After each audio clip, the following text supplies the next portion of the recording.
사랑하는 여러분, 오늘은 성령 강림 주일입니다. 성령께서 이 땅에 오신 그날을 기념하는 날입니다. 사실 성령은 하나님의 태초의 창조 시부터 우리 가운데 거하셨지만, 특별히 성령은 예수님께서 승천하시고 40일 이후에 예수의 제자들이 마가다락방에서 힘써 성령을 위해서 기도할 때 특별히 그곳에 임하셨습니다. 오늘은 바로 그 성령께서 임하신 그 날을 기념하는 날입니다. 사랑하는 여러분, 성령은 무엇입니까? 성령은 어떤 존재입니까? 성령은 말 그대로 거룩한 영입니다. 거룩한 영. 거룩하다는 말은 성경에서 우리가 독특한 의미로 쓰이고 있습니다. 이 거룩하다는 말은 정확한 의미는 구별되었다라는 의미입니다. 무엇으로부터 어디로 구별되었다는 말입니까? 세상으로부터 하나님께로 구별되었다, 이 말입니다. 세상에 속하지 아니하고 하나님께 속한 존재임을 나타낼 때 거룩하다라는 표현을 우리가 쓰고 구별되었다라는 표현을 씁니다. 성경을 읽다 보면 이 구별됨, 이 거룩함이라는 의미가, 이런 개념이 굉장히 많이 등장하는 것을 봅니다. 하나님은 이 땅을 창조하시고 이 땅과 함께 계시지만, 특별히 이 땅으로부터 구별된 존재이다, 이 땅과 다른 존재이다 하는 것을 의미할 때, 나타낼 때 거룩함이라는 그런 단어를 사용하고 있습니다. 사랑하는 여러분, 어떠한 것에서 어디로 구별되었단 말입니까? 여러분, 이 땅의 삶을 돌아보십시오. 많은 사람들이 돈이면 다 된다고 생각합니다. 여러분, 그렇지 않습니까? 돈이면 안 되는 게 어디 있습니까? 이런 표정을 보니까 고개를 끄덕이는 분들도 있는 것 같기도 하고, 돈이면 다 됩니까? 그래서 이 땅에 있는 사람들은 돈 있는 사람들을 칭송하고, 돈 있는 사람들을 본받으려고 하고, 그들의 삶을 이렇게 따라하려고 하고, 그들의 살아가는 것을 이렇게 추앙하며 이렇게 흠모하는 것을 우리가 보고 있지 않습니까? 그런데 성경은 뭐라고 말합니까? 성경은 가난한 자가 복이 있다라고 말합니다. 부자가 하늘나라로 들어가는 것은, 부자가 천국에 들어가는 것은 낙타가 바늘 끼로 들어가는 것보다 더 어렵다라고 말씀합니다. 물론 부자의 그 의미가, 독특한 그런 의미가, 예외적인 조항이 있을 수 있지만, 부자가 하늘나라에 들어가지 못한다라는 대전제를 성경은 말씀하고 있다고 볼 수가 있습니다. 왜 부자가 천국에 들어가지 못합니까? 그 재물을 의지하고, 그 재물을 사랑하고, 그 재물의 기쁨을 누리며 그 재물과 함께 살아가기를 소망하기 때문에, 하나님을 버리고 하나님을 의지하고 하나님을 믿고 살아가는 것이 아니라 재물을 의지하고 살아가기 때문에, 재물을 사랑하며 살았기 때문에 천국에 들어가지 못한다라는 말이 아니겠습니까? 그러면 가난한 자는 왜 복이 있습니까? 마태복음 5장, 누가복음 6장에 왜 가난한 그 자들을 예수님께서 칭찬하십니까? 그들이 하나님을 바라보기 때문입니다. 그들이 하나님만 의지하기 때문입니다. 그들이 진정 가난하여서 이 땅에 아무런 소망을 두지 아니하고, 이 땅의 것에 아무런 애착을 가지지 아니하고, 오직 하나님만 바라보며 하나님만 의지하며 살아가기 때문에 그들에게 복이 있다는 말씀입니다. 얼마나 이 하나님 나라의 윤리와 하나님 나라의 말씀과 이 땅의 원리와 이 땅의 교훈이 틀립니까? 다릅니까? 정반대입니까? 그래서 여러분, 회개라는 말이 바로 그런 말입니다. 회개라는 말이 돌이킨다는 말이 아닙니까? 돌이킨다는 말입니다. 정확하게 말하면 이 가던 방향을 완전히 바꾸어서 돌아온다라는 그런 말입니다. 우리 군대 가면 열지어서 앞으로 이렇게 앞으로 갓 하면 앞으로 그거를 맞춰서 앞으로 가다가 교관이 뒤로 돌아갓 그러면 똑같이 그 가던 길을 완전히 180도 돌이켜서 뒤로 돌아가게 가야 됩니다. 그것이 회개의 정확한 의미입니다. 회개는요, 이 헬라어로 이 메타노이아라는 말인데요. 이 메타노이아라는 말을 가지고 많은 사람들이 이 회개의 의미를 설명하려고 하는데 그좀 문제가 있는 것입니다. 문제가 있습니다. 왜 제가 이런 얘기를 하는가 하면요. 이 헬라어의 이 의미를 잘 모르고 이 메타노이아가 갖고 있는 그 의미를 가지고 회개를 설명하려고 하다 보니까 이 문제가 생기는데요. 왜냐하면 세례요한이나 예수님께서 회개하라, 회개하라, 천국이 가까웠느니라 라고 말씀하실 때 그 회개하라는 말씀을 듣는 그 대상은 누구였습니까? 바로 유대인들이었습니다. 유대인들이 갖고 있는 이 회개의 개념을 먼저 알아야 됩니다. 유대인들에게 하셨던 그 아람어로 말씀하셨던 아람어로 즉 히브리어는 아람어의 이 사촌이고 방언인데요. 이 아람어로 히브리어라고 말할 수 있는 이 아람어로 말씀하셨던 이 회개의 의미를 먼저 알아야 됩니다. 이 회개의 의미를 이 아람어를 헬라어로 당시에 공용어였던 헬라어로 번역할 때 이 메타노이아라고 번역을 한 것입니다. 그래서 메타노이아라는 이 말을 붙들고 있으면 이 회개의 의미를 정확하게 알 수가 사실 없습니다. 메타노이아라는 말은 무슨 말인가 하면요. 먼저 이 메타라는 말은 두 가지 의미가 있습니다. 두 가지 메타라는 말과 이 노이아라는 말이 합해져서 이렇게 된 말이거든요. 이 메타라는 말이 무슨 말인가 하면 건너편에 너머에라는 그런 말입니다. 메타라는 말이 여러 가지 뜻이 있습니다. 근데요. 메타노이아라는 이 말에서 이 사용된 그 의미는 건너편에 너머에 이런 뜻입니다. 노이아라는 말은 지성, 암 이런 뜻이거든요. 그래서 이 메타노이아라는 말은 지성의 건너편에 끝까지 생각을 밀고 나간 후에 생각을 바꾸었다 그런 의미를 가지고 있습니다. 그런 뉘앙스를 가지고 있는 그런 말입니다. 근데요. 이 생각을 성경이 말하는 이 회개는 이 생각을 바꾸는 정도가 아닙니다. 제가 아까 말씀드렸듯이 완전히 그의 생각이 틀렸고 그의 생각이 완전히 잘못되었음을 고백하고 180도 돌아오는 것입니다. 생각을 수정하는 게 아니에요. 생각을 바꾸는 게 아닙니다. 방향을 바꾸는 게 아니에요. 방향을 완전히 틀렸다고 고백하고 다시 같은 길을 되돌아오는 것을 회개라고 말합니다. 그래서 회개는요, 이 히브리적인 개념을 우리가 공부할 때 회개의 개념을 잘 알 수가 있습니다. 제가 왜 이 회개의 이야기를 하는가 하면요, 요즘 이 회개라는 말을 이렇게 자주 이렇게 쓰면서 설교하시는 분들이 많이 있어요. 그래서 설교를 제가 한 번씩 이렇게 들어보는데요. 들어보면 이 회개라는 의미를 잘 이해를 하지 못하고 자기 생각대로 이렇게 얘기하는 그런 부분들이 많았기 때문에 제가 좀 안타까워서 이런 말씀을 드리는 것입니다. 회개는요, 다시 한번 말씀드리면 생각을 바꾸는 게 아닙니다. 생각을 수정하는 것이 아닙니다. 생각을 변경하는 것이 아닙니다.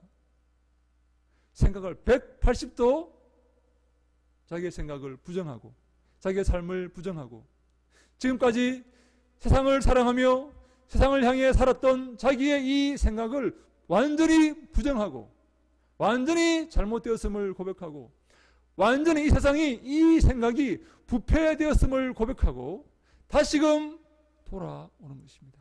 자기의 지금까지의 삶을 완전히 부정하는 삶, 이것이 여러분 회개입니다. 지금까지 어떻게 사셨습니까? 세상을 향해서 살았습니다.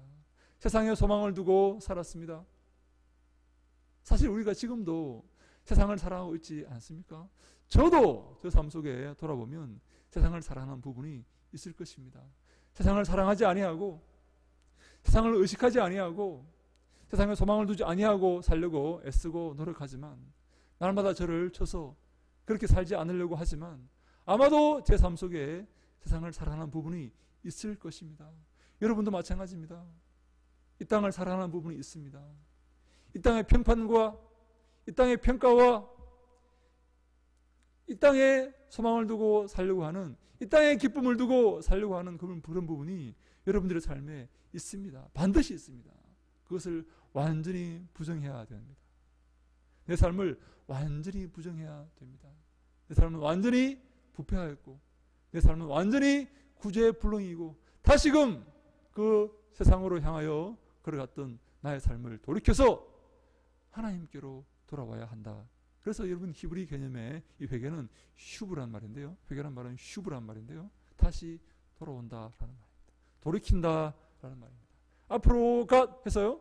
뒤로 돌아갓 해서 다시 돌아오는 것을 의미합니다. 우리가 이 땅의 삶을 살았던 곳에서 다시 돌이켜서 거룩한 삶으로 돌아오는 것을 회개라고 말씀을 할 수가 있는 것입니다. 성령께서 우리 이 가운데 오셔서 우리 가운데 오시는 일이 바로 이 회개의 사역이 아니겠습니까? 회개의 사역입니다. 이 사역은요, 예수님의 사역이기도 합니다. 예수님은요, 요단강에서 세례를 받으시고 뭐라고 선포하셨습니까? 회개하라, 천국이 가까이 왔느니라. 회개하라, 하나님의 나라가 가까이 왔느니라. 이 말은 무슨 말입니까? 하나님의 나라가 이 땅에 가까이 왔으니, 하나님의 나라가 지금 임하고 있으니 이 땅의 삶을 돌이켜서 이 땅의 삶을 부정하고 이 땅의 삶을 떠나서 이 땅에 소망을 두지 아니하고 하나님께 소망을 두며 하나님께 돌이키는 삶을 살아가라, 거룩한 삶을 살아가라 라는 말씀입니다. 사랑하는 여러분, 이 땅에 사는 사람들은 무엇을 좋아합니까? 다스리는 것을 좋아합니다. 그렇지 않습니까? 여러분, 조그만 어떤 동호회에 가도요, 각종 직책이 있는 것을 봅니다. 사람들이 그것을 하려고 하기 때문입니다. 여러분, 조금 있으면 그 지방선거가 있습니다. 많은 선량들이 나와서 자기를 뽑아달라고 이렇게 할 것입니다. 여러분, 그 중에 진정으로 백성들을 섬기고 시민들을 섬기고 도민들을 섬기기 위해서 나온 사람도 있겠지만, 많은 사람은 그 위치와 그 권세와 그것들을 탐해서 나왔을 것입니다. 그렇지 않습니까? 그러나 하나님의 나라는 어떤 나라입니까? 이 땅에 사는 사람들은, 이 땅에 속하 있는 사람들은 다스리려고 하고 어른이 되려고 하지만, 하나님의 나라에 속해 있는 사람들은 어떠한 모습을 가져야 합니까? 섬기는 모습을 가져야 합니다. 낮아지는 모습을 가져야 합니다. 겸손한 모습을 가져야 합니다. 더 나아가서 어린 아이와 같은 그런 마음을 가져야 합니다. 여러분, 얼마나 틀립니까? 이 땅에서요, 어린 아이처럼 보이면, 이 땅에서요, 순전하게 보이고 무식하게 보이고 약하게 보이면요, 사람들이 무시합니다. 깔아뭉개입니다. 네? 그를 통해서 자기의 이익을 추구하려고 합니다. 그래서 이 땅에 사는 사람들이 다 자기가 훌륭한 채 하는 것입니다. 큰 차를 타는 것입니다. 큰 집에 사는 것입니다. 이 땅의 원리가 그렇습니다. 이 땅의 원리는 다른 사람 위에 올라서고 다른 사람을 짓밟고 자기를 침소봉대하여서 과장하여 드러내고 과장하여 나타내고 다른 사람 위에 서려고 하는 것이 이 땅의 원리이지 않습니까? 사랑하는 여러분, 천국의 원리는 무엇입니까? 천국의 원리는 섬기는 것입니다. 낮아지는 것입니다. 어린 아이가 되는 것입니다. 하나님만 의지하는 것입니다. 하나님만 사랑하는 것입니다. 하나님만 우리의 주인이 되기를 소망하는 그런 마음이 바로 이 땅에 살아가는 성도들의 마음입니다. 저는 사실 목회자이지만 저는 대학에서 강의를 하고 있습니다. 강의한 지는 상당히 오래 되었습니다. 저는 강의를 하면서 항상 그 느끼는 점이 있습니다. 왜냐하면 어떤 것을 느끼는가 하면요, 여러분, 이 학자는 다른 사람의 그 이론과 그런 견해를 비판해야 되는 그런 경우가 참 많이 있습니다. 저도 정말 때때로 많은 시간 다른 사람의 그 의견과 그 학설을 비판하기 위해서 많은 시간을 할애했었습니다. 그래서 제가 얼마 전까지만 해도 굉장히 날카로운 그런 사람이었습니다. 다른 사람의 그 잘못을 넘어가지 못해요. 반드시 짚고 넘어가고 반드시 그것을 지적해야만 속이 풀리고 그것을 지적하는 것이 그 사람을 더 사랑하는 것이라고 저는 생각하고 의무적으로 정말 그 직업 정신을 가지고 그 사람의 잘못을 지적하고 제가 다녔습니다. 근데요, 그러다 보니까 그 사람의 잘못을 크게 부각시키고 그 사람의 그 문제를 크게 부각시키고 그 사람이 아주 형편없는 사람이라는 것을 통렬하게 비판했던 그런 과거를 제가 가지고 있었는데요. 사실 이런 그 모습이 이 신앙에는 별로 좋지 않습니다. 여러분, 신앙은요, 신앙은 겸손하는 것입니다. 신앙은 하나님을 의지하는 것입니다. 신앙은 낮아지는 것입니다. 근데요, 이런 겸손과 하나님을 의지함과 낮아짐은요, 이 학문의 세계에 통하지가 잘 않습니다. 학문의 세계는 자기를 과시하고 다른 사람을 깎아내리고 다른 사람의 그 잘못을 찝어내어서 발견해내고 다른 사람을 완전히 우리 애들 말로 죽사발을 만드는 그런 그 세계가 바로 학문의 세계거든요. 그래서 이 신앙의 세계와 참 많은 제가 갈등을 겪었습니다.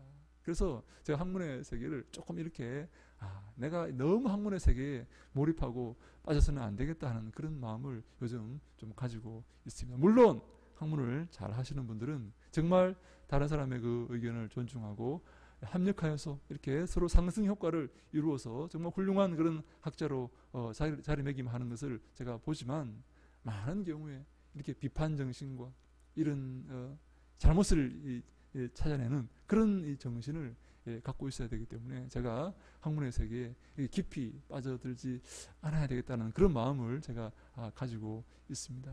요즘 제가 갖고 있는 생각은 이 사람에 대해서 좀 더 공부를 해야 되겠다 하는 것입니다. 하나님의 형상으로 지음받은 이 사람은 어떻게 죄를 짓게 되었으며 그 죄의 효과는 어떤 것이었으며 그 사망으로 달려가는 그 사람들의 심성과 그 사람들의 생활 패턴은 어떤 것이며 그들이 어떻게 해야 회개하고 돌아올 수 있고 어떻게 해야 그들의 삶을 다시 돌이켜서 열매 맺는 삶을 살 수 있는가 하는 그런 이 인간학에 관련된 그런 관심이 요즘은 굉장히 많습니다. 사랑하는 여러분, 우리 하나님께서 우리를 사랑하셔서 성령을 보내어 주셨습니다.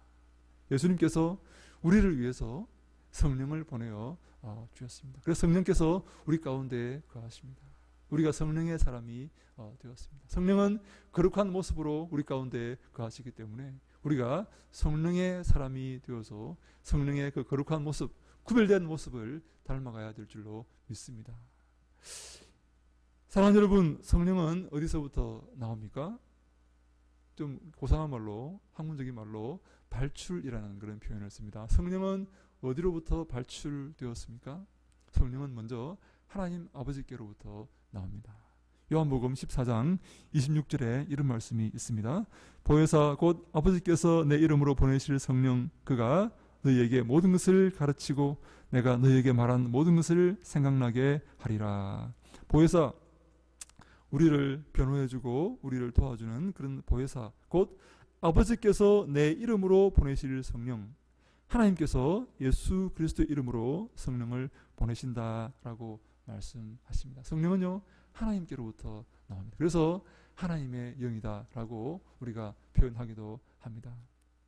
성령께서 우리 가운데 오셔서 예수 그리스도께서 가르치신 모든 것을 우리에게 알게 하시고 또 가르칠 것이다 라고 성경은 말씀하고 있습니다. 먼저 성경은 하나님께로부터 나옵니다. 그래서 성령은 하나님의 영입니다. 우리가 먼저 이 사실을 한 가지 짚고 넘어가야 되는데요. 성령 받은 사람은, 성령 충만한 사람은 하나님을 닮아간다 하는 사실입니다. 사랑하는 여러분, 성령을 받았다 하면서, 성령 충만하다 하면서 하나님을 닮지 않는 그런 사람들이 있습니다. 여러분, 우리가 우스갯소리로 제일 겁나는 사람이 여러분 누굽니까? 제일 무서운 사람이 40일 금식 기도하고 내려온 사람이다. 그런 말 하지 않습니까? 도끼 눈을 뜨고 온 교회를 휘젓고 다닙니다. 기도해, 너 문제 있어, 너 죄 회개해, 이러면서 다닙니다. 제일 겁납니다. 여러분, 성령 충만 받고 성령을 받은 사람은 하나님을 닮아갑니다. 하나님처럼 사랑이 많고, 다시 합니다. 하나님처럼 공의롭고 하나님처럼 사랑이 많아야 됩니다. 그는요, 성령 충만 받았습니까? 그는요, 바르게 살아야 합니다. 불의를 행하지 않아야 합니다. 불법을 행하지 않아야 합니다. 정직하게 살아야 합니다. 깨끗하게 살아야 합니다. 나아가 그는 풍성한 사랑 가운데 살아야 합니다. 성령을 받았다 하면서 사랑이 없으면 그는 그 문제가 있는 것입니다. 잘못된 것일 수 있습니다. 성령을 받았다면 성령은 하나님의 영이기 때문에 공의롭게 살고 정직하게 살고 깨끗하게 살고 나아가 그 마음속에 하나님의 풍성한 사랑이 임해야 될 줄로 믿습니다. 사랑하는 여러분, 성령은 하나님의 영이지만 동시에 예수의 영이라는 사실을 여러분 아십니까? 여러분, 저는 이 사실이 굉장히 중요하다고 생각합니다. 성령이 하나님의 영이라는 사실을 모르는 사람은 거의 없습니다. 근데요, 성령이 이 예수의 영이라는 사실은 잘 인지하지 못하고 있는 것 같습니다. 잘 느끼지 못하고 있는 것 같아요. 잘 실천하지 못하고 있는 것 같습니다. 우리 요한복음 16장 7절에 이런 말씀이 있습니다. 그러나 내가 너희에게 실상을 말하노니 내가 떠나가는 것이 너희에게 유익이라. 내가 떠나가지 아니하면 보혜사가 너희에게로 오시지 아니할 것이요 가면 내가 그를 너희에게로 보내리니 합니다. 예수님께서 떠나가는 것이 너희들에게 유익이다라고 말씀을 합니다. 왜냐하면 예수님이 떠나가시면 성령께서 오실 것이기 때문입니다. 예수님께서 성령을 보내실 것이기 때문입니다. 그래서요, 이 구절에는 요한복음 16장 7절 이 구절에는 성령을 보내시는 주체가 바로 예수 그리스도이십니다. 요한복음 14장 26절에는 성령을 보내시는 주체가 하나님 아버지이시지만 요한복음 16장 7절에는 그 주체가 예수 그리스도이십니다. 그래서 성령은 예수의 영이다라고 말씀을 드릴 수가 있습니다. 더 정확하게 사도행전 16장 7절에 이런 말씀이 있습니다. 무시아 앞에 이르러 비두니아로 가고자 애쓰되 예수의 영이 허락하지 아니하시는지라. 바울이 전도 여행을 가는데 자기는 이곳으로 가려고 이곳이 그 다음에 그 선교지라고 생각하고 행선지를 이곳으로 잡았지만 예수의 영이 허락하지 않으셨다라고 말합니다. 여러분, 예수의 영이 무엇입니까? 성령입니다. 성령이 다른 말로 예수의 영입니다. 성령은 하나님의 영이지만 동시에 예수의 영이다라고 성경은 말씀하고 있습니다. 사랑하는 여러분, 이 사실을 여러분 꼭 알고 계시기를 저는 간절히 바랍니다. 성령 충만은요, 그러므로 예수의 충만입니다. 성령 충만은 하나님으로 충만하고 하나님의 속성인 정의와 사랑으로 충만한 것이지만 동시에 성령 충만은 예수로 충만한 것입니다. 사실 이 둘은 다르지 않습니다. 하나님의 사랑과 하나님의 공의와 하나님의 은혜를 우리 가운데 가장 잘 보여주신 분이 누구십니까? 우리의 삶 가운데 이 땅에 가장 잘 구현하신 분이 누구십니까? 바로 예수 그리스도이십니다. 그래서 여러분, 이 기독교는요, 예수의 종교입니다. 예수를 따르고 예수를 본받고 예수의 가르침대로 살아가고 예수님을 사랑하고 십자가를 지고 그리스도의 뒤를 좇는 종교가 바로 예수의 종교, 기독교입니다. 이 예수를 얘기하지 않는 그런 목회자들이 있습니다. 주로 이 사람들은 구약을 설교하면서 복을 설교하고 제사장한테 대들면 죽는다고 설교하고 구약의 그 기복적인 그 다윗과 솔로몬의 그 형통한 그런 모습을 설교하면서 예수 믿으면 복 받는다고 잘못된 그런 거짓된 가르침을 전하고 있는 것입니다. 여러분, 기독교는요, 예수의 종교입니다. 구약은요, 구약 성경은 예수 그리스도라는 안경을 쓰고 바라보아야 제대로 보입니다. 구약은요, 예수 그리스도를 말하는 그런 책입니다. 믿으시기 바랍니다. 요한복음 5장 39절에 너희가 성경에서 영생을 얻는 줄 생각하고 성경을 상고하거니와 이 성경이 곧 내게 대하여 증거하는 것이라. 아멘. 구약은요, 예수님에 대해서 증거하는 것입니다. 구약에서 예수님을 발견하지 못하면 그것은 구약을 잘못 읽는 것입니다. 구약에서 내 뜻과 내 어떤 욕심을 그런 피력하기 위해서 구약의 구절을 인용한다면 그것은 아주 성경을 잘못 읽고 있는 것입니다.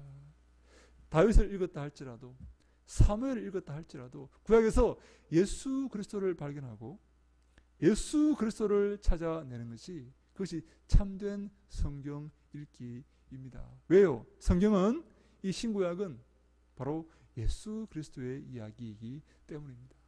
그러므로 우리 모든 성도들은 믿음 생활 끝에, 믿음 생활을 마치고 설교를 듣고도 예수 그리스도가 그 마음 가운데 남아 있어야 됩니다. 성경의 목적은, 성경의 지향점은, 궁극적인 나아갈 바는 바로 예수 그리스도이시기 때문입니다. 사랑하는 여러분, 예수 그리스도를 사랑하시기 바랍니다. 예수 이야기하지 않는 그런 목사들은요, 잘못된 목사입니다. 문제가 많은 목사입니다. 기독교는 예수 이야기로 시작해서 예수 이야기로 끝나는 종교입니다. 그래서요, 성령 충만은 무엇이라고요? 하나님으로 충만하는 것이고, 성령 충만은 더 나아가 더 자세하게 더 정확하게 말하면 예수 그리스도로 충만한 것입니다. 성령 충만 받고 성령 세례를 받았다 하면서도 예수로 충만하지 아니한 그런 사람은 잘못된 사람입니다. 문제가 많은 사람입니다. 성령이 바로 예수의 영이기 때문입니다. 여기서 저는 여러분과 한 가지 공부를 하기를 원합니다. 왜 신학교도 아닌데 공부를 시키느냐? 왜냐하면 이 논쟁이, 이 공부가 여러분 인생에 필요하다고 생각하기 때문에 제가 잠깐만 말씀을 드립니다. 저희 기독교는요,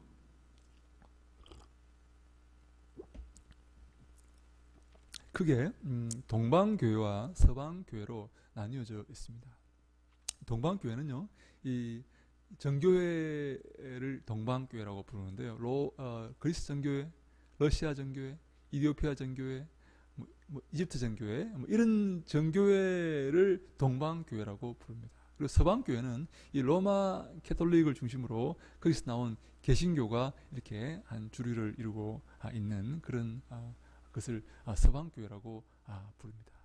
기독교는 크게 동방교회와 서방교회로 나뉘어져 있다. 그런데 이 둘이 나뉘어진 계기가 바로 이 소위 말하는 이 논쟁입니다. 오늘 제가 말씀드린 이 논쟁입니다. 예수님이 성령께서 하나님 아버지에게서만 나오시느냐, 아니면 하나님 아버지에게서도 나오시고 예수께로부터도 나오시느냐 하는 논쟁이 바로 이 논쟁입니다. 동방교회와 서방교회가 나뉘어진 논쟁입니다. 이 논쟁을 필리오케 논쟁이다 이렇게 부릅니다. 여러분, 필리오케라는 말은 라틴어로 아들이라는 말입니다. 아들에게서도 나오느냐, 성령이 아들에게서도 나오느냐, 아니면 하나님 아버지에게서만 나오느냐, 이 논쟁을 이 니케아 이 회의에서 이 논쟁이 되어서 니케아 그 신경에 이 문구가 들어갑니다.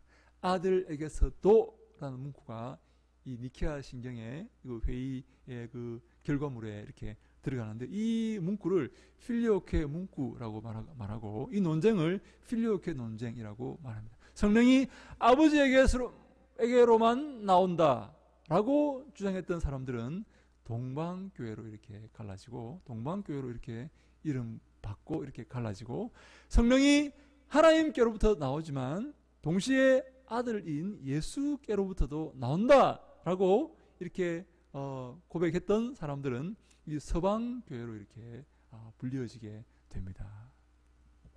이 논쟁이 지금까지도 이어지고 있습니다. 하나님 아들인 예수 그리스도도 성령의 이 발출 그런지다라는 이 고백은 여러분 지금도 많은 논쟁 가운데 있고, 많은 이단들이 이것을 부정하고 이것을 이용해서 그들의 교리를 세워나가고 있습니다.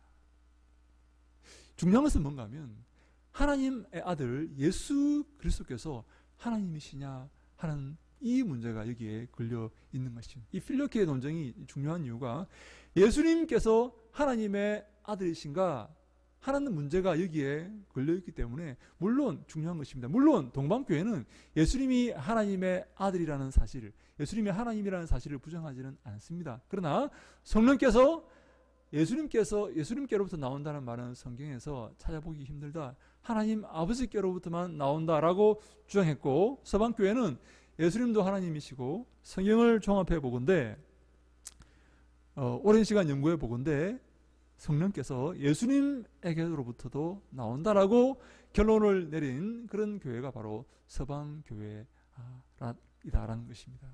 이단들은 여러분 어떤 시도를 하고 있는지 아십니까? 이단들은 이 예수 그리스도의 신성, 예수 그리스도의 이 하나님 되심을 부인합니다. 예수님께서 하나님 되심을 인정하고 그 예수 그리스도를 구주로 하나님으로 받아들이는 그 교회가 정통교회요.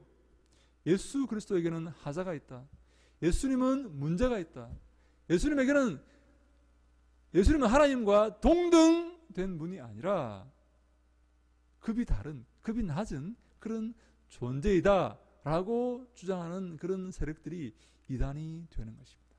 이단과 정통의 여러분 구분을 이제 하시겠습니까? 이단은 예수 그리스도에 대해 문제 삼는 그런 집단들이 이단이 됩니다. 거의 그렇습니다. 99.9%가 그렇습니다. 정통은요, 예수 그리스도는 하나님의 아들이시오, 예수 그리스도는 하나님이시오, 성자 하나님이시오, 삼위일체 하나님이시다 라고 고백하는 그 집단이 바로 정통이 되는 것입니다. 이 사실은 지금 말세가 되면 많은 이단들이 여러분 우리를 미혹하게 됩니다. 여러분 우리가 눈을 뜨면 그렇지 않습니까? 많은 이단들이 나와 있는 것을 보게 됩니다. 이 앞에 항상 이단들이 와서 전도하는 것을 저는 봅니다. 제가 전도하러 이렇게 나가보면 이단들이 이렇게 여호와의 증인, 신천지 이런 이단들이 거기 나와서 이렇게 복음이 아니고 그들의 잘못된 이 교설들을 전하고 있습니다. 사랑하는 여러분, 우리는 예수를 하나님의 아들로 고백합니다. 예수님을 성자 하나님으로 고백합니다. 우리 교회는요, 예수 교회입니다. 예수 그리스도를 닮아가고 예수 그리스도의 뒤를 따르며 예수님께 영광 돌리는 교회입니다. 우리 교회의 주인은 예수님이십니다. 우리 교회 세우신 분도 예수님이십니다. 우리 교회는 예수의 영광을 위해서 존재하는 그런 교회인 줄로 믿으시기 바랍니다. 이 고린도전서 3장 16절에 너희는 너희가 하나님의 성전인 것과 하나님의 성령이 너희 안에 계시는 것을 알지 못하느냐라고 말씀하고 있습니다. 우리 가운데 성령이 거하신다는 말도 되겠지만 우리 무리 가운데, 우리 이 모임 가운데 성령이 임하신다라는 말씀입니다. 너희가 하나님의 성전인 것과 우리 모임이 이 하나님의 성전이다라는 말씀입니다. 너희가 하나님의 성전인 것과 성령이 너희 가운데 거하시는 것을 알지 못하느냐라고 말씀하고 있습니다. 그러면요 성령 충만을 받은 사람은 어떠한 모습으로 살아가야 됩니까? 성령 충만을 받은 사람에게 어떠한 표정이 나타납니까? 성령 충만을 받았으면 어떠한 결과가 이렇게 삶에 나타날까요? 그래서 어떻게 성령 충만을 받았는지 받지 않았는지를 우리가 구별하게 될 수 있을까요? 오늘은 성령 충만을 받으면 어떠한 모습이 나타나는지, 어떻게 사람이 변화되는지를 잠깐 생각해 보고자 합니다. 오늘 보았던 우리 사도행전 이 말씀에 그 오순절날 이 마가의 다락방에 사람들이 이렇게 모여서 예수님께서 부탁하신 그 성령을 이렇게 위해서 기도하고 있었습니다. 물론 이 다락방이 마가의 다락방이냐, 마가의 다락방 맞느냐 이렇게 그 의문을 제기하는 그런 사람도 있지만 보통 이렇게 마가의 다락방이라고 생각하기 때문에 저는 그냥 이렇게 크게 더 이상 얘기하지 않고 우리가 받아들이면서 받아들였으면 좋겠습니다. 이 마가의 다락방은 제가 가봤는데요. 그 방은요, 조그만 다락방이라기보다는 아주 2층 넓은 공간입니다. 2층에 있는 아주 넓은 공간입니다. 사람이 이렇게 100명 아니라 200명도 들어갈 수 있는 그런 아주 넓은 공간. 우리 교회보다 훨씬 더 넓은 그런 공간입니다. 거기 사람들이 모여서 예수님께서 성천하시고 난 다음에 거기서 모여서 그들이 기도하였습니다. 예수님께서 약속하신 그 성령께서 임하셔 달라고 성령이 오시기를 그들이 기도하였습니다. 그랬더니 그날 오순절날 성령께서 임하셨는데요. 마치 불의 혀처럼 갈라지는 것들이 그들에게 보여서 각 사람 위에 하나씩 있고 다 그들이 성령 충만함을 받고 성령이 말하게 하심을 따라 다른 언어들로 말하기를 시작하였다라고 여기서 말하고 있습니다. 우리 불이 이렇게 임했는데요. 그 성령 받은 그 사람들이 다른 언어를 이렇게 사용하였다. 다른 언어로 기도하기 시작했다. 그렇게 말하기를 시작하였다라고 이렇게 그 성경이 말하고 있습니다. 여러분, 이 언어의 이 장벽이 여기서 무너졌다 하는 것을 우리가 알 수 있습니다. 사랑하는 여러분, 언어의 장벽이 언제 생겼습니까? 여러분, 언어의 장벽이 얼마나 견고한지 모릅니다. 저는요, 오랜 시간 영어를 공부했고 영어 선생까지 이렇게 하였습니다. 근데 이 언어의 장벽이, 이 영어의, 특별히 영어의 장벽, 영어는요 이 땅에서 가장 쉬운 그 언어 중에 하나입니다.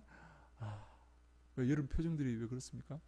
영어는요 정말입니다. 가장 쉬운 언어 중에 하나입니다. 제가 단언합니다. 가장 쉬운 언어입니다. 점점 쉬워져 가고 있습니다. 요즘은 글로비시라고 이렇게 표현을 하기도 합니다. 글로벌 잉글리시, 이것을 합쳐서 글로비시라고 이렇게 표현하는데요.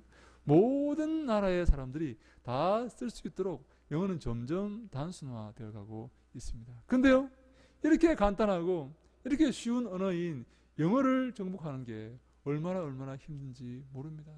이 언어의 장벽이요, 얼마나 높고 견고한지 모릅니다. 여러분, 영어 오랫동안 공부하셨죠? 예? 외국인 앞에 세워두면 다 벌벌 떨게 됩니다. 언어의 장벽이 이렇게 높고 견고한데, 이 오순절 마가 다락방에 있던 이 사람들이 다른 언어로 말하기를 시작한 것입니다. 여러분, 이 언어들은요, 우리가 지금 하고 있는 기도할 때 하는 이 소위 말하는 이 알 수 없는 언어인 이 방언이 아니라 실제 그 지역에서 말해지는 그런 지역 방언이었습니다. 실제 그 지역에서 말해지는 그 지역 방언을 은사로 받아가지고 하게 된 것입니다. 여러분, 그분들이 방언을 받아가지고 그 지역 방언, 갈라디아 방언, 어떤 마게도냐 방언, 이 방언을 받아가지고 여러분 어디로 간지 아십니까?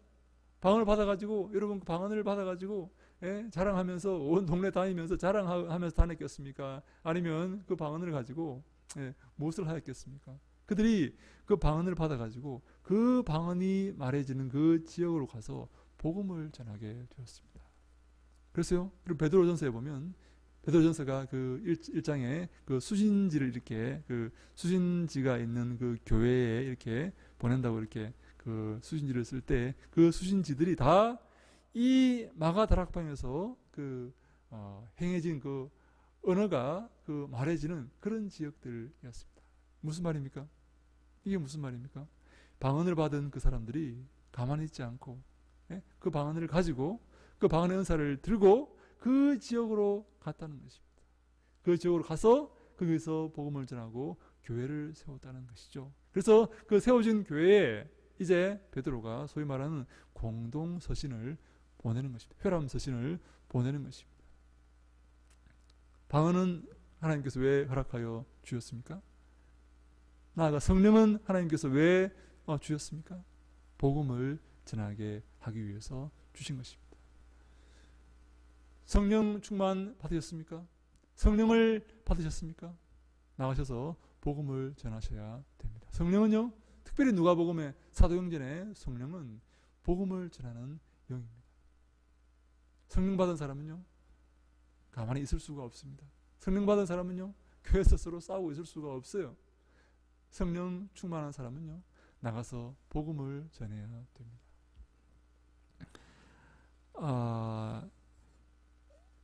이 바벨탑 이래로 하나님께서 세워두신 이 언어의 장벽이 오순절 마가 다락방에서 무너지게 됩니다. 이제 우리는 이 언어의 장벽을 넘나드는 그런 사람들이 되었습니다. 우리는 이제 언어의 장벽이 우리에게 아무런 장벽이 되지 않는 그런 성령의 사람이 되었습니다. 여러분, 이 언어의 장벽은요, 나아가 우리 마음의 장벽으로 이어집니다.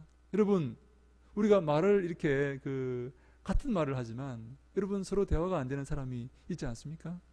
그렇지 않습니까? 저는요 저희 집사람과 이렇게 대화를 하다 보면 대화가 안 돼요. 서로 다른 말을 하고 있어요. 한국어를 사용해서 서로 이렇게 대화를 하는데 나중에 보면 서로가 이해를 잘 못합니다. 다른 말을 하고 있습니다. 여러분,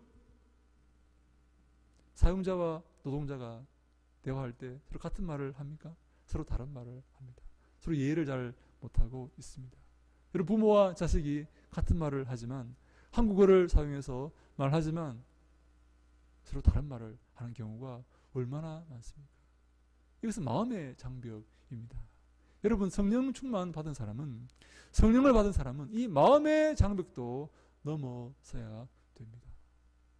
그것이 성령이 오신 이유입니다. 여러분, 성령 충만 받았다 하면서 질시하고 싸우고 미워하고 자기를 주장하고 자기를 고집하고 그런 사람은 여러분 성령 충만 받았다고 말할 수가 없습니다. 이 마음의 장벽, 이 교만한 마음, 이런 것들을 내려놓게 되는 것입니다. 성령 충만 받으셨습니까? 여러분 겸손하셔야 됩니다. 섬기셔야 됩니다. 낮아지셔야 됩니다. 성령께서 예수의 영이시기 때문입니다. 예수님의 삶을 본받게 됩니다. 예수 그리스도의 뒤를 따르게 됩니다. 그는 하나님의 본체 신앙, 하나님과 동등됨을 취할 것으로 여기지 아니하시고 자기를 비어 종의 형체를 가져서 사람들과 같이 되셨고 나아가 자기 몸을 십자가에 못 박히셨다라고 빌립보서 2장에서 말씀하지 않습니까? 예수 그리스도의 삶을 따라가게 됩니다. 한 걸음 한 걸음 완벽하게 지금 예수님을 따라가는 그런 삶을 살 수는 없을지 모르겠지만 하루하루 예수님을 닮아가게 됩니다. 하루하루 자신을 쳐서 복종시키게 됩니다. 하루하루 그 구원의 삶을 이루어가게 됩니다. 여러분, 이러한 삶이 바로 성령 충만한 삶이요, 이러한 삶이 하나님이 기뻐하시는 삶이며 하나님께 영광 돌리는 삶인 줄로 믿으시기 바랍니다.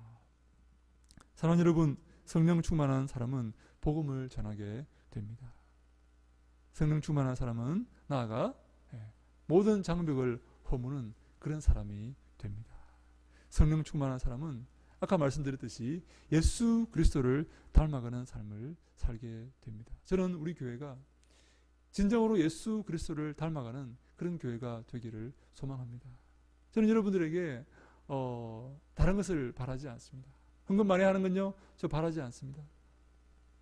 일 많이 하는 건요, 저 바라지 않습니다. 훌륭한 사람 되는 건요, 저 바라지 않습니다. 다른 거 다 포기할 수 있습니다. 예수 그리스도를 닮아가는 것, 그것만 이루시면 됩니다. 옛날에 어떤 대통령이 남북 관계만 잘하면 다른 거 다 깽판 쳐도 된다, 뭐 그런 말을 이렇게 어떤 사람이 했는데, 예수 그리스도를 따르는, 예수 그리스도를 닮아가는 그 삶만 우리가 이루고 그 삶에 성공하면 저는 다른 것은 별로 중요하지 않다고 생각합니다. 예수님을 따르시기 바랍니다. 예수님을 닮아가시기 바랍니다. 작은 예수가 되시기 바랍니다. 이곳에 예수의 사랑이 넘치기를 바랍니다. 이곳에 예수의 긍휼이 넘치기를 바랍니다. 이곳에 예수의 자비가 넘치기를 바랍니다. 이곳에 예수님의 주권이 세워지기를 바랍니다. 예수님이 주인 되시는 교회가 되기를 바랍니다. 예수님께서 높임받는 그런 교회가 되기를 주님 이름으로 축원합니다. 마지막으로 우리 기억할 것은 이 성령 충만 받은 사람은 성령의 열매를 맺게 됩니다. 앞에 말씀드렸던 것과 맥을 같이 하는데요, 성령 충만 받았다 하면서 그 삶 속에 성령의 열매가 없는 사람들이 있습니다. 여러분, 성령의 열매가 무엇입니까? 성령의 9가지 열매가 있습니다. 사랑과 희락과 화평과 오래 참음과 자비와 양선과 충성과 온유와 절제입니다.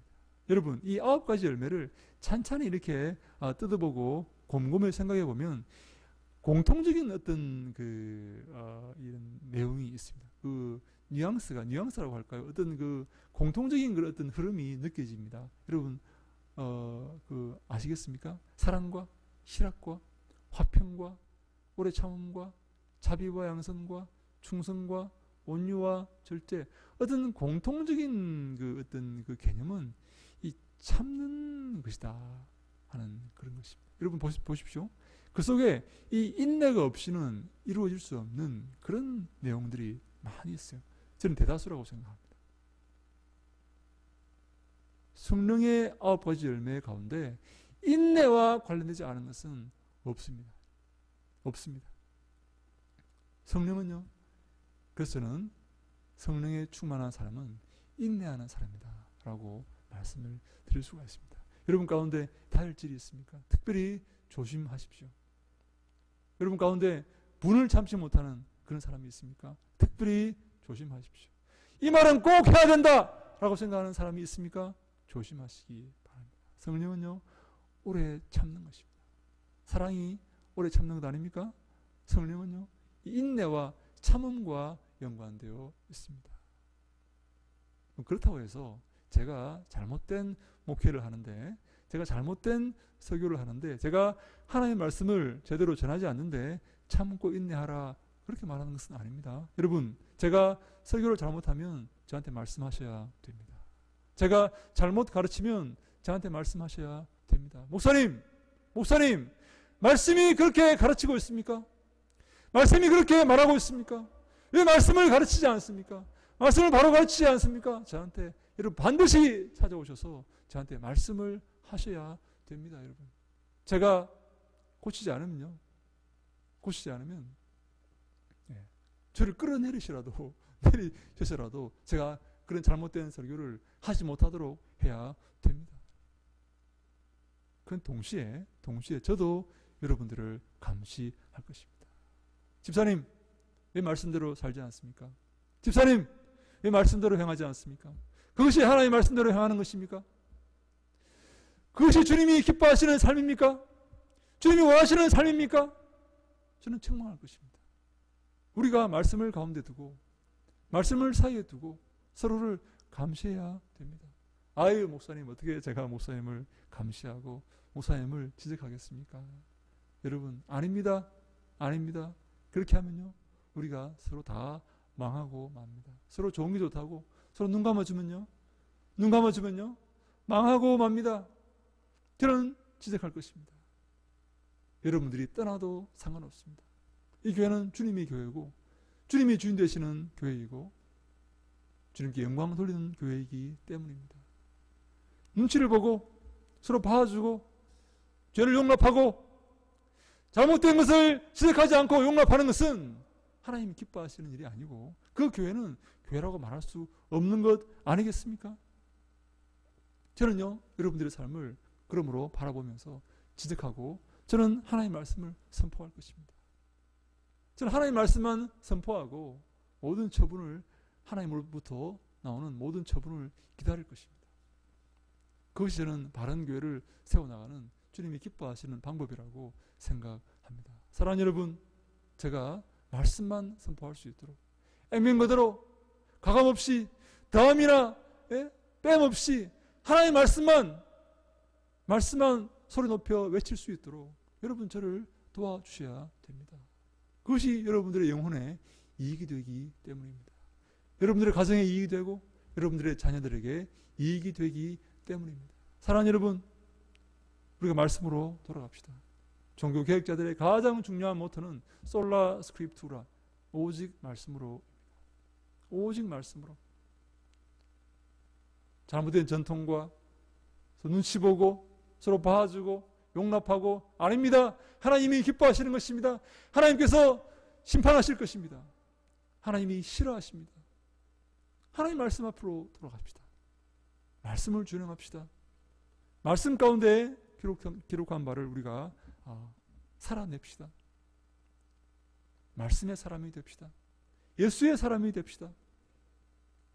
그것이 바로 하나님께 영광 돌리는 길입니다. 사랑하는 여러분, 여러분들의 삶 속에 하나님께서 함께 하시고 성령으로 여러분들을 지키시고 인도하시기를 주님 이름으로 축원합니다.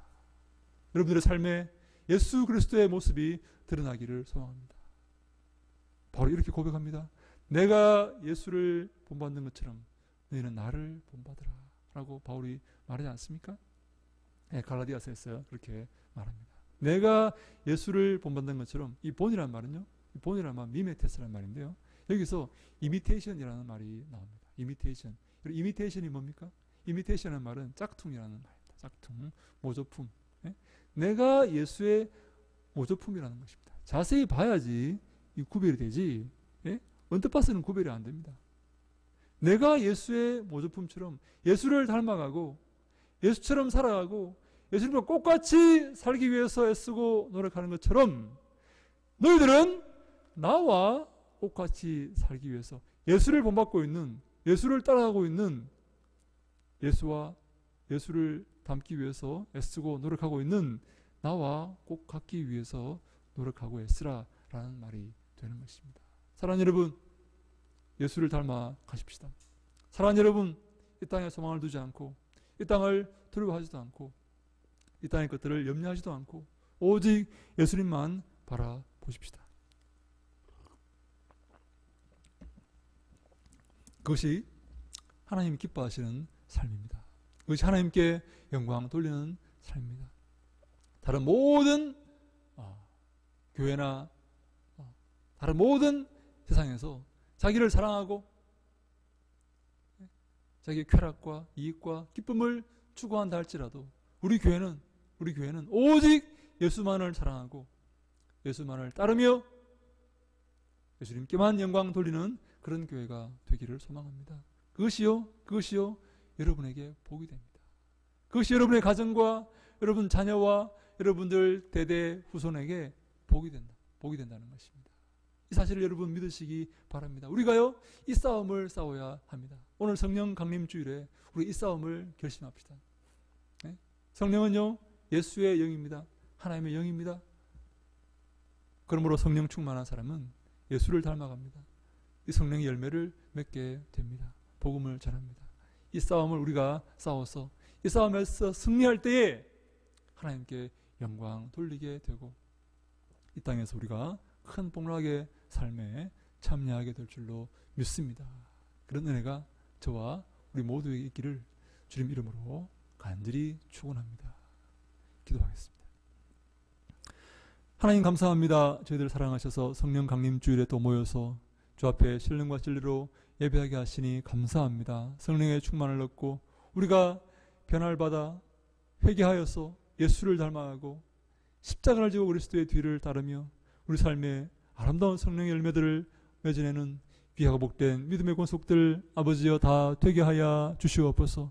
은혜를 다하시고 힘을 다하시고 능력을 다하셔서 이 땅을 변화시키고 모든 무릎을 예수 그리스도 앞에 꿇리고 하나님께 영광 돌리는 믿음의 일꾼들이 다 될 수 있도록 아버지여 축복하시고 붙잡아 주시옵소서.